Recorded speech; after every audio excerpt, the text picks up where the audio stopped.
Hey guys, and welcome back to another YouTube video. In this video I'll be going through the Adelaide versus GWS game, going through who went well and who didn't go so well, and how this is going to, affect our season, as I think most people would have had at least one of Keys, Himmelberg, or even the DC who was out. Unluckily for me, I had all three. And how we can sort of move on from those guys this week, next week, and the following couple of weeks, as we're going to move to the likes back to Dunkley. But I think you can wait a week for him with his 150 break even, and you can also, because you're not going to get priced out of him, and you can move to get that last rookie off field, for me at least, and then for others, you can look to go straight to him, but you can also look at Butters as well. I think those two are the guys that I really want to be able to finish my team off with. And I think if I get those two, I'll be able to finish it off. And then, because really for the next 3 weeks after this week, if for no injuries, I'm getting rid of Keys, Darcy Cameron, and Himmelberg, and upgrading them to the likes of Butters, Dunkley, and also Butters, Dunkley, and a midfielder, probably the likes of a Took or something like that as well. And and I'm also probably getting, it'll be Took and LAIRD as well as Butters and Dunkley, I think, are the 4 guys that I need left now.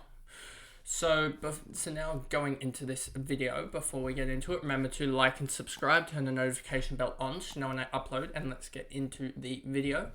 So as you can see here, LAIRD 131, he was quite ridiculous. Just his second and fourth quarters of 41 and 46 absolutely took it away. I mean, he had a 29 point first, so we ended up at 70.5, and he's just one that I pretty much need at this point just to cover off everyone else.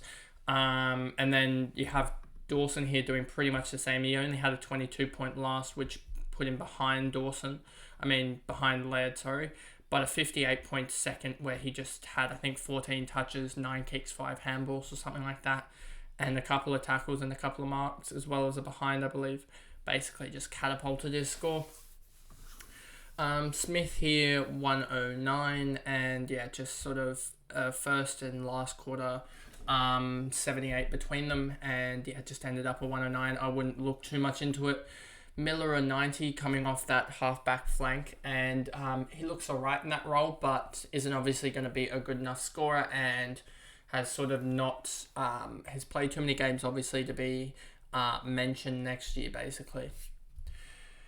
Jones 87, another good game for him, but he's so inconsistent. Riley O'Brien an 80, so he got basically found out, and so the best 2 rucks this week were still pretty much Marshall, and also, if I just look here, rucks last round, it was Gorn and Witts, and Soldo did do some work, but I don't expect Soldo to perform terribly well, as he will be the number 1 ruck for 2 weeks more, I believe. And I mean, that could help a little bit, but we'll have to wait and see. But that could be a plan, just to gain some team value and be able to get out of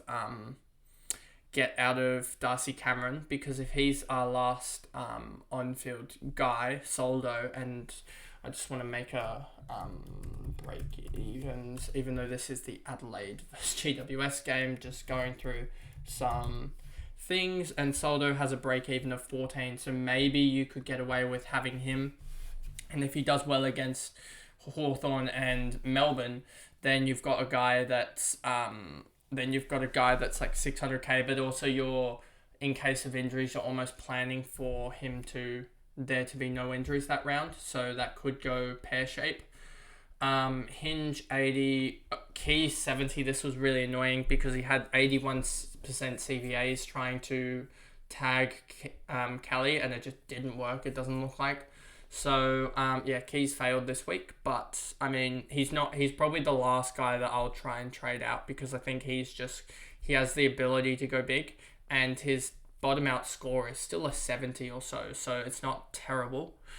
but certainly need to get in those dunks, and Butters, who have a bottom out score that are a lot higher. Like Butters' bottom out score seems to be at the moment about 80-85, even though he did score a 68. That was because it was a 3-point second half. He was injured in the last quarter as well. So I think Butters is a much better option than Keys at this point. Murphy, 67, Murray, Worrell, Sloan, McElhaney, no one else here really to talk about. Pedler. I mean, Rochelle getting suspended does open up for a rookie potentially to play, which could help in terms of being able to swap it to get someone in, but we'll have to wait and see with that. Then we move over to GWS, and Kelly 108 was just ridiculous the whole game pretty much, other than this third quarter. Cornelia 105 did the job in the last. He was trailing behind massively and then came up the goods in the last with just a couple of marks there, it looks like, and then also a couple of tackles for holding the ball decisions, it looks like, as well, which did help. And then also you've got here we go, and then you've got Whitfield here 101. He started off really strong and then faded very, very quickly. 74-point first half and then faded, but 101 from him. Toby Green 93. Sam Taylor also a 90 from a key defender is huge.